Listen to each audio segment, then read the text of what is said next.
श्री रघुवर चरितामृत। प्रस्तुत पुस्तक अध्यात्म प्रिय साधकों को उपयोगी सामग्री देती है। जो गृहस्थ नाना प्रकार की चिंताओं में ग्रसित किंतु शांति के आकांक्षी हैं, वे इसे पढ़कर शांति और सुख के धाम तथा उसकी ओर ले जाने वाले और स्वयं चलने वाले सद्गुरु का आश्रय खोजने में प्रवृत्त होंगे। श्री पूज्य चचा जी महाराज भी ऐसे ही समर्थ सद्गुरु हैं।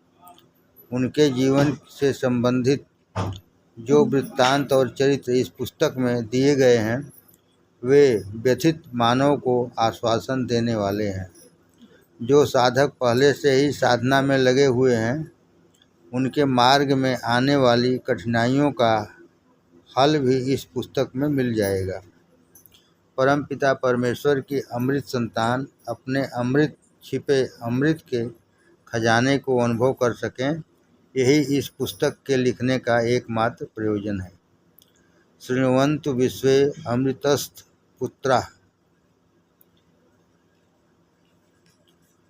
Lives of great men all remind us we can make our lives sublime, and departing leaves behind us footprint on the sands of time।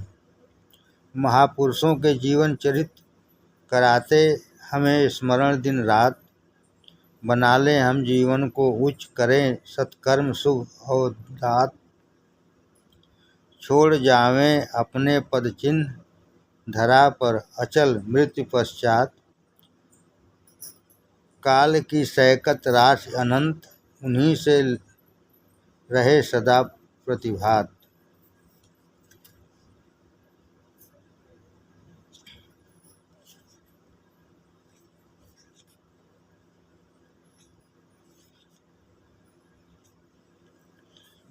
श्रीमान परम पूज्य चचा जी महाराज का आदेश।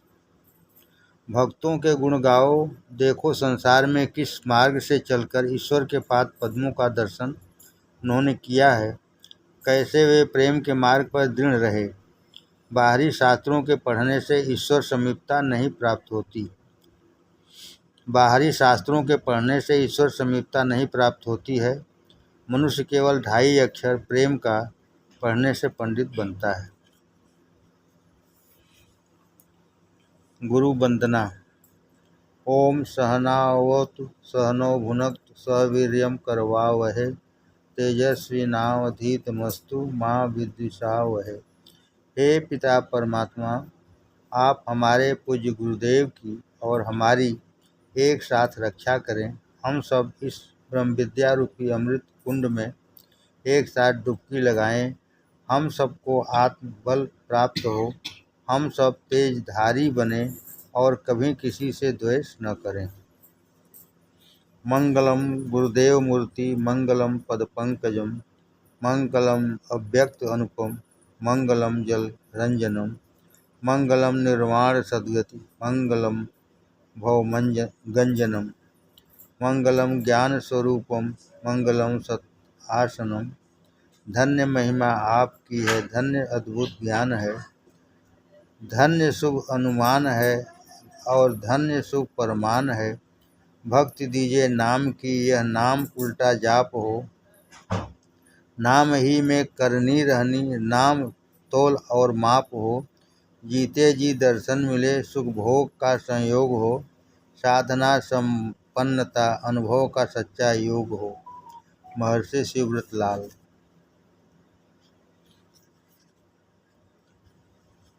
उद्गार। श्री मुंशीराम शर्मा। सन्यासी अनेक हैं, अनेक ऐसे भी हैं जिन्हें कुछ चमत्कार प्राप्त हो गया है, पर ऐसे संत बिरले ही हैं जिन्होंने सिद्धि प्राप्त की है और फिर भी जनसमूह के बीच रहते हुए वे कीर्ति कामना से पृथक रहे हों। महात्मा रघुवर दयाल जी ऐसे ही बिरले संतों में से थे, जिनके चारों ओर शिष्य मंडली बराबर विद्यमान रहती थी, पर वे इसके कारण कभी भी अहंकार से आवृत नहीं हुए। सबके बीच रहते हुए निर्लिप्त भाव से कार्य करना उनकी बड़ी बाहरी विशेषता थी। जो उनके अंतिम समय तक बनी रही। सबके होते हुए भी वे किसी के नहीं। गीता की यह अनासक्ति योग वाली शिक्षा उनके रोम रोम में बसी हुई थी। महात्मा रघुवर दयाल जी के बड़े भाई महात्मा रामचंद्र जी भी इसी पथ के पथिक थे। जिस दंपत्ति ने इस गिरे हुए जमाने में भी ऐसे दो संत आर्य जाति को प्रदान किए, वह वास्तव में धन्य है। आपको इस पथ पर चलाने वाले एक सूफी फकीर थे, जिनका नाम हजरत मौलाना फजल अहमद खां साहब खुदसुरहू था। आप एक पहुँचे हुए फकीर थे और इस विद्या को ब्राह्मणों की विद्या कहा करते थे। सूफी संतों पर भारतीय वेदांत का गहरा प्रभाव पड़ा और इसके साथ अपनी साधना को मिलाकर उन्होंने प्रेम का ऐसा क्षेत्र तैयार किया जो अपने आप में अद्वितीय है। इन्हीं सूफी संत से शिक्षा पाकर महात्मा रघुवर दयाल जी ने षट चक्रों का वेधन किया और अनुपम सिद्धि उपलब्ध की।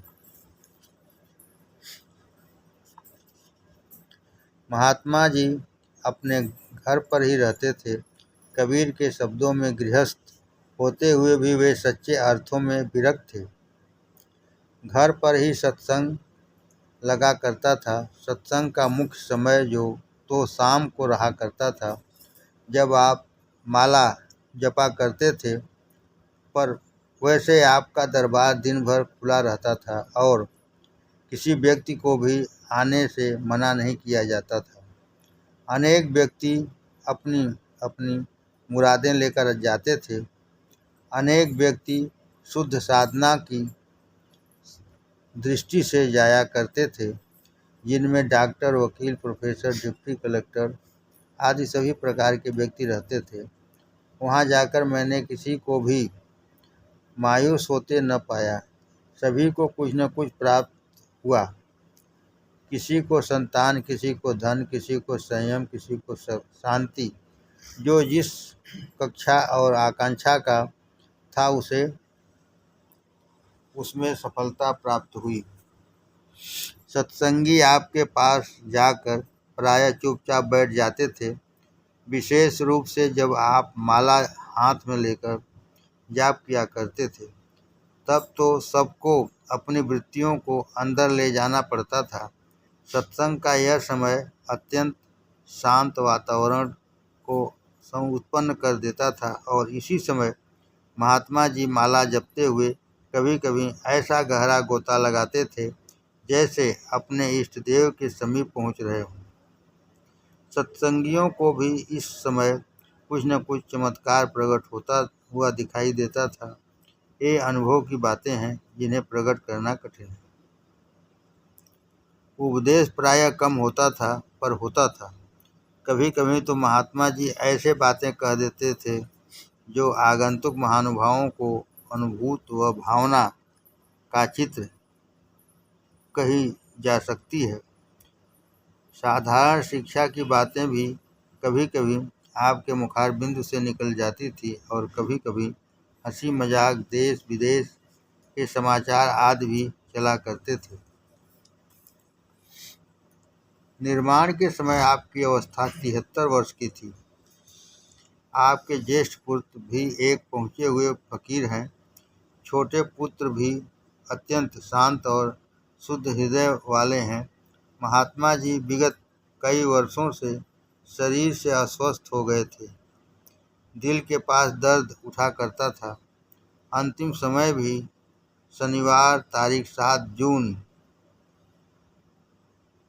सन 1947 के मध्याह्न में वही दर्द उठा। बरामदे में चलकर अंदर कमरे में चारपाई पर बैठ गए। डॉक्टर मंगली प्रसाद जी पहुंच गए। दवा दी गई, कुछ राहत सी मिली। डॉक्टर साहब सुई लगाने की दवा लेने घर गए। दवा लेकर पास पहुंच भी न सके थे कि महात्मा जी बैठे हुए सिर को बाईं ओर झुकाकर महासमाधि में मग्न हो गए।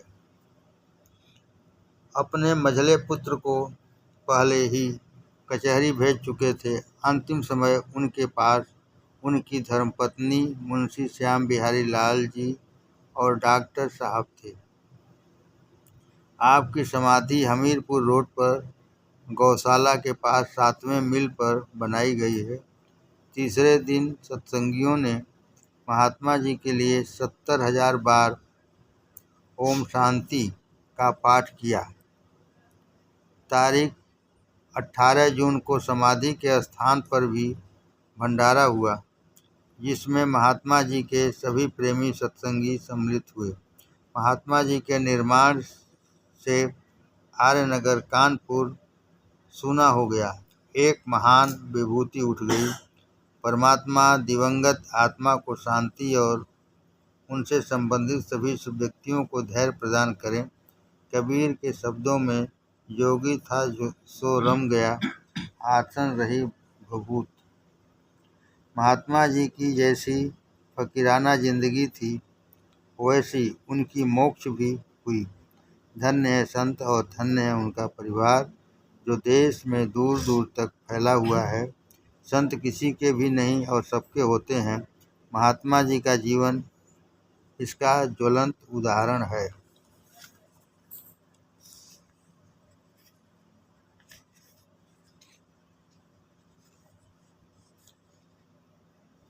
श्रद्धांजलि। ठाकुर जयदेव सिंह।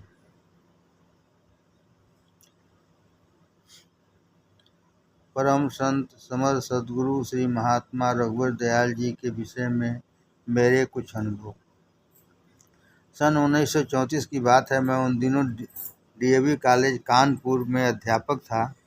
एक दिन मेरे मित्र कुंवर राजेंद्र सिंह मुझसे मिलने आए। बातों बातों में उन्होंने मुझसे कहा कि यहाँ पर एक बहुत अच्छे योगी हैं, आप उनसे मिलिए। मैंने हठयोग की कुछ क्रियाएं की थी जिनसे मुझे कुछ हानि हुई थी, इसलिए मैंने उनसे यही कहा कि अब मैं योग के चक्कर में पड़ना नहीं चाहता। किंतु उनके हठ करने पर मैं उनके साथ ही पूज्य महात्मा रघुवर दयाल जी महाराज से मिलने गया। उसी दिन उन्होंने मुझे अपने सामने बिठाया और तवज्जो दी। उनमें शक्तिपात करने की शक्ति थी। तवज्जो शक्तिपात का ही एक फारसी पर्याय है। उसी दिन से मेरी दशा कुछ और हो गई। प्रभु के प्रति प्रेम कुछ ऐसा जगा कि नित्य रात को 2 बजे के लगभग नींद खुल जाती थी और बिना मेरे कुछ प्रयास किए हुए इतना प्रेम उमड़ता था कि आंसू से सारे कमीज भीग जाती थी। जब का वेग इतना बढ़ा कि जब मैं कॉलेज में बैठा पढ़ाता था, तब भी ऐसा अनुभव होता था कि मानो बिजली की धार सारे शरीर में दौड़ रही है।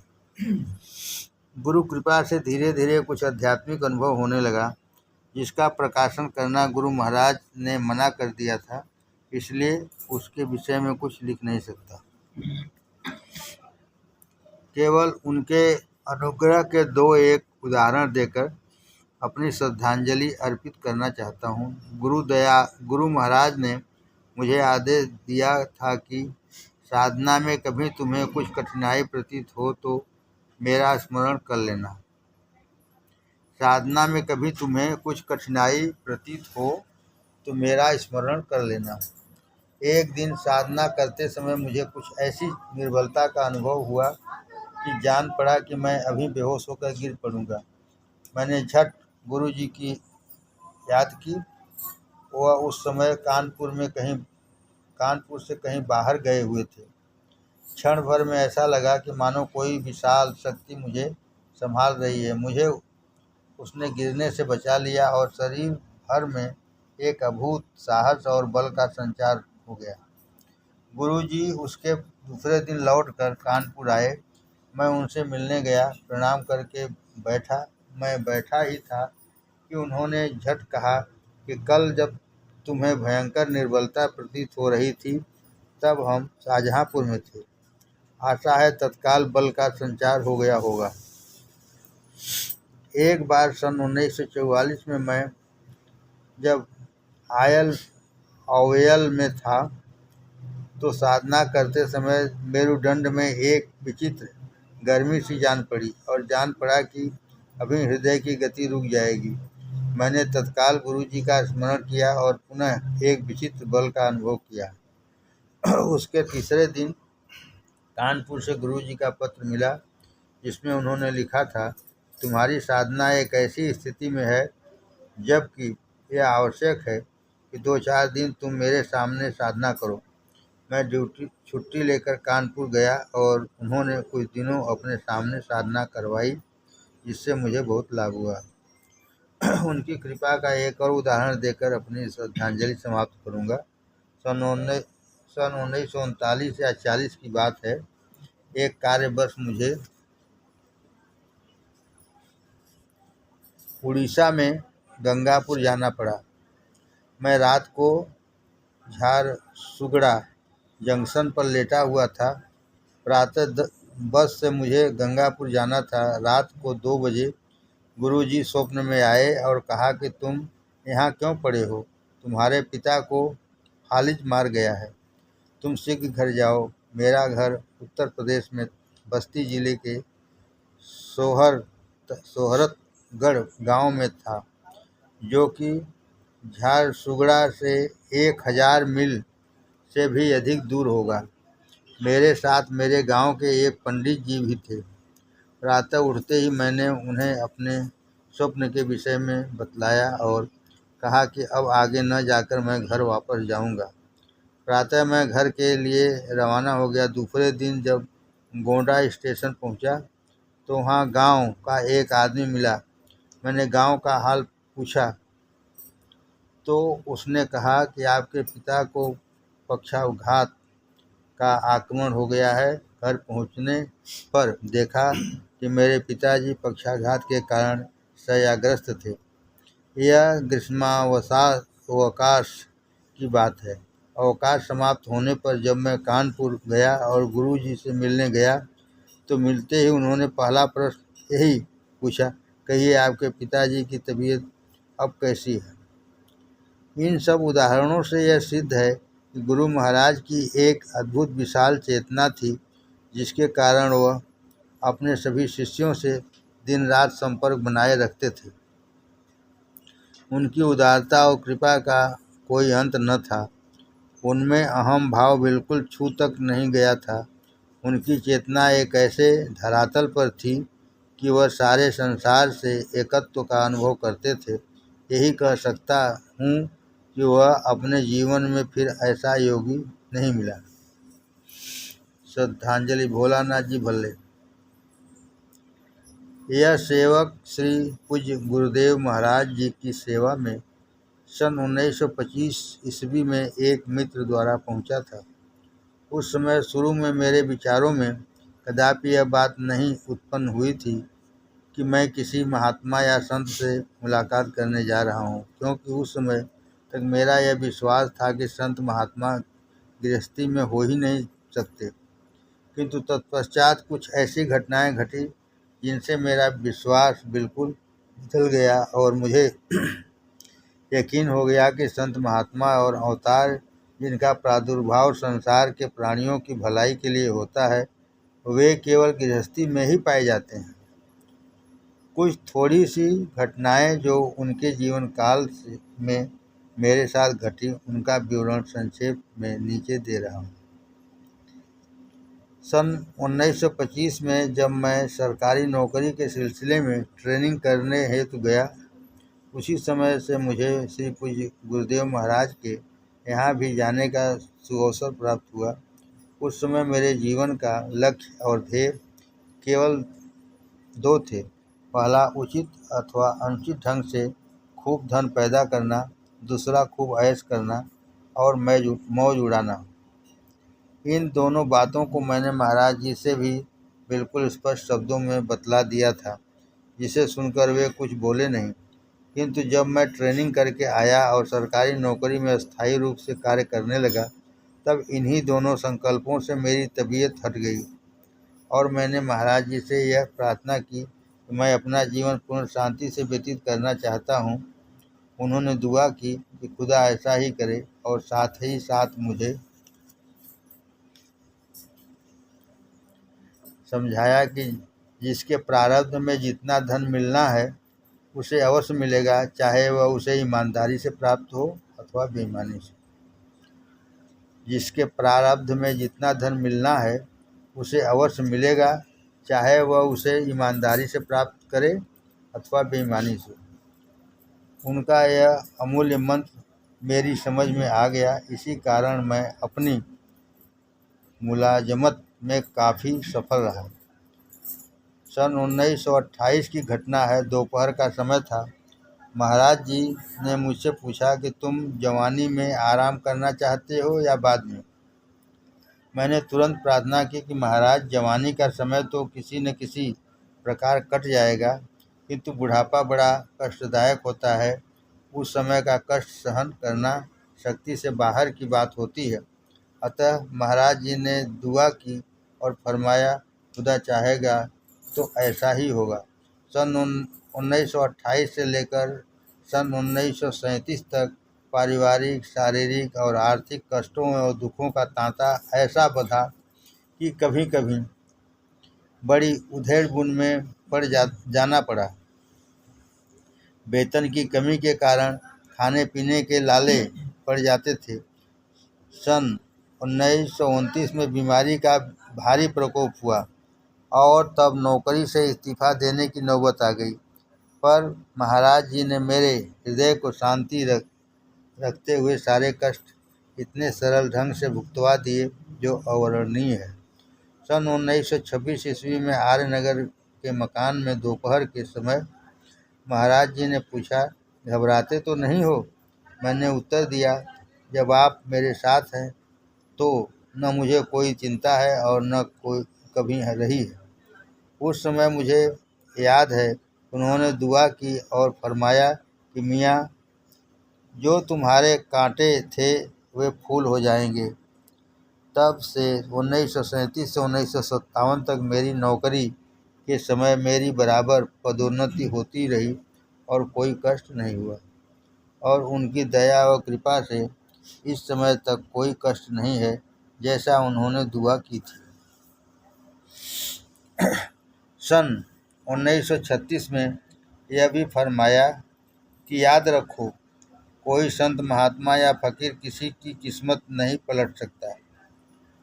याद रखो, कोई संत महात्मा या फकीर किसी की किस्मत नहीं पलट सकता, लेकिन उसके जीवन के संस्कारों को तरतीब दे सकता है ताकि उसका जीवन ठीक से व्यतीत हो जाए।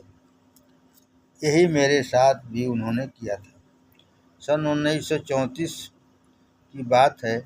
मेरे सगे बहनोई अत्यंत बीमार थे। मैंने महाराज जी से प्रार्थना की कि आप उन्हें चलकर देख लें। वह कानपुर में ही हैं, जेरे इलाज थे।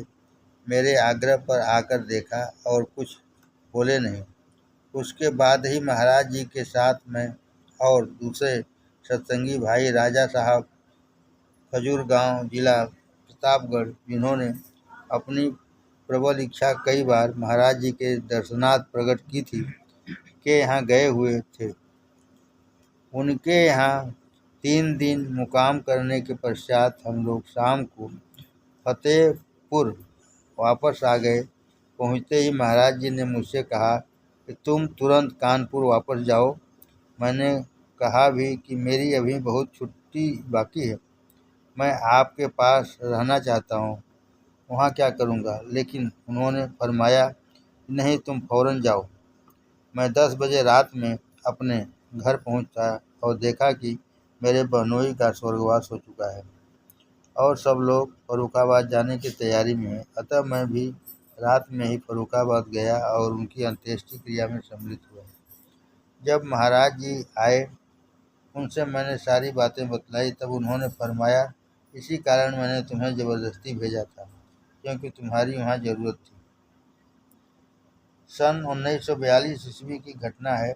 जब मैं 3 दिन की छुट्टी लेकर इलाहाबाद से कानपुर उनकी सेवा में उपस्थित हुआ, आने के दूसरे ही दिन इलाहाबाद से मेरे कार्यालय से तार आया कि तुरंत वापस आओ। मैं महाराज जी से फौरन मिला और अर्ज किया कि तार वापसी का आया है, क्या हुक्म है। उन्होंने फरमाया कि तुम फौरन जाओ। मुझे खूब खून बरसता नजर आता है और दुआ की, खुदा तुम्हारी हिफाजत करे। जब मैं वापस इलाहाबाद पहुंचा तो सन 1942 का आंदोलन अपनी चरम सीमा तक पहुंच चुका था। क्रांति की आग चारों ओर फैल चुकी थी, किंतु उनकी दुआ के कारण मुझे कोई ऐसा मौका और समय नहीं मिला जिससे मैं किसी स्थान अथवा व्यक्तियों पर गोली चलवाता या स्वयं चलाता। यद्यपि मेरी छुट्टी सख्त से मेरी ड्यूटी सख्त से सख्त स्थानों में लगाई जाती थी। उस आंदोलन में इलाहाबाद में मैंने सचमुच देखा कि सैकड़ों व्यक्तियों का खून बहाया गया, परंतु गुरुदेव भगवान की कृपा से मैं बिल्कुल साफ बचा रहा।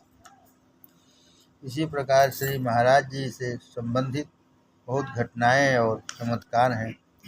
उन सब का वर्णन करना असंभव सा प्रतीत हो रहा है, पर एक घटना जो उनके विशाल महाप्रयाण के पश्चात की है और मेरे जीवन में अपना प्रमुख स्थान रखती है, उसे लिख रहा हूँ। उनके विशाल महाप्रयाण के बाद 1947 से 1957 तक जब मैं पेंशन पाकर यहाँ आ गया था, इस 10 वर्ष के अंदर मेरे मन में यह इच्छा और भाव जागृत हुआ, देखे कि मेरे गुरुदेव के जैसा गुण विचार और शिक्षा देने वाला का ढंग अन्य किसी महात्माओं में है। इन 10 वर्षों के अंदर मैं जिन जिन जिलों में रहा, वहाँ मैंने महात्माओं से संपर्क स्थापित किया, पर वह बातें मैं किसी महात्मा में न पा सका। सन 1952 में एक मद्रासी संत मेरे यहाँ गोंडा में जब मैं था, शाम को मेरे पास आए और ठहरने की इच्छा जाहिर की। वे पैदल पूरे भारत का भ्रमण कर रहे थे और एक रात से अधिक एक स्थान पर नहीं रुकते थे। जब रात में मेरी बातचीत उनसे प्रारंभ हुई, तब पहला सवाल उन्होंने मुझसे यह किया कि तुम फकीरों की परीक्षा लेते हो। मैंने उत्तर दिया, मैं परीक्षा नहीं लेता और न मैं इस योग्य हूँ कि मैं किसी की परीक्षा लूँ, किंतु मैं यह देखना चाहता हूँ कि जो बातें और गुण मेरे गुरुदेव में थी वे किस संत में हैं। इस पर उसने तुरंत कहा कि वे बातें आप बिरले ही किसी अन्य संतों में पाएंगे, ऐसे संत कठिनाई से ही मिलेंगे। इसके पश्चात 2 घंटे तक उनसे मेरी बातचीत होती रही। प्रातः वह चले गए। इस घटना के पश्चात मुझे और भी पक्का यकीन और विश्वास हो गया कि ऐसे संत परमात्मा की दया और कृपा पर ही मिलते हैं।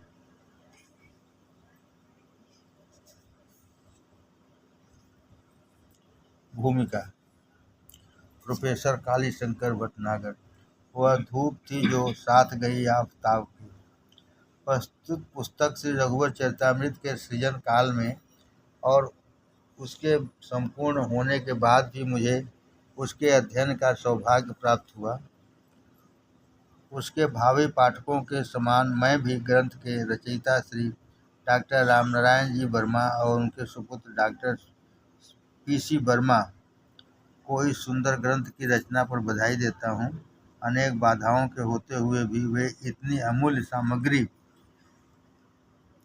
श्रीमद संत शिरोमणि महात्मा श्री रघुवर दयाल जी के जीवन और उनकी मौखिक शिक्षाओं के संबंध में इकट्ठा कर सके। इसके लिए वे उन सभी व्यक्तियों के धन्यवाद के पात्र हैं जिनका श्री चच्चा जी से कुछ भी संबंध रहा है। श्री चच्चा जी महाराज के उपदेशों और उनके रहन सहन का इस ग्रंथ में ऐसा विस्तृत और रोचक वर्णन है कि जो पाठक ग्रंथ को ध्यान और सुरुचि से पढ़ेगा, वह इसी निष्कर्ष पर पहुँचेगा और सोत्साह आदर करेगा। उसमें श्री डॉक्टर साहब का अनन्य प्रेम और श्रद्धा विश्वास स्पष्ट प्रतिबिंबित है। दैवी प्रेरणा के कारण श्री चच्चा जी महाराज के जीवन वृत्त और उपदेशामृत का संकलन कर सके और हम लोगों को यह अमूल्य उपहार प्रदान कर सके। श्री चच्चा जी महाराज की साधन पद्धति सूफी संप्रदाय की नक्शबंदिया परंपरा के अंतर्गत है। उनकी शिक्षा दीक्षा उसी परंपरा के कतिपय महान महात्माओं के द्वारा हुई। बौद्धिक दृष्टिकोण से यह तथ्य इसलिए महत्व का है कि रचनात्मक रूप में महात्मा जी की साधन पद्धति हमारी प्राचीन पद्धतियों और सूफी साधना का एक बड़ा महत्वपूर्ण और लाभप्रद समन्वय है। हिंदू और मुस्लिम अनुगमों के कठमूल्य जो चाहे कहें, पर यह तो स्पष्ट है कि दोनों परंपराओं ने एक दूसरे को अनेकों अंगों से प्रभावित किया और चचा जी महाराज की साधना उसका एक ज्वलंत उदाहरण है।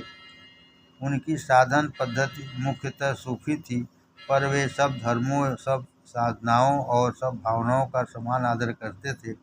जिन्होंने भंडारे के अवसर पर संगीत गोष्ठी में मीरा, तुलसी और सूरदास के पदों के गायन के में उन्हें झरझर अश्रुपात करते देखा है, या श्री राम या श्री कृष्ण या हिंदू संतों और मुस्लिम फकीरों के वृत्तांतों पर गदगद होते हुए देखा है, या हिंदू समाज की अनेक परंपराओं का निःशंक आदर और पालन करते देखा है, वे जानते हैं कि उनके हृदय में सर्वधर्म सम्मान का एक अगम और अथाह समुद्र भरा था। उनमें लेश मात्र भी कोई सांप्रदायिक संकीर्णता नहीं थी और न उनकी साधन पद्धति में किसी प्रकार का पूर्वाग्रह ही रहता था। वे बहुधा कहा करते थे कि जिसमें मजहब की बू है वह इस मार्ग में सफलता नहीं प्राप्त कर सकता। यह धारणा श्री विनोबा के विचार से कि अध्यात्म में जाति, देश और काल की कोई मर्यादा नहीं, पूर्णतः समरूप प्रतीत होती है।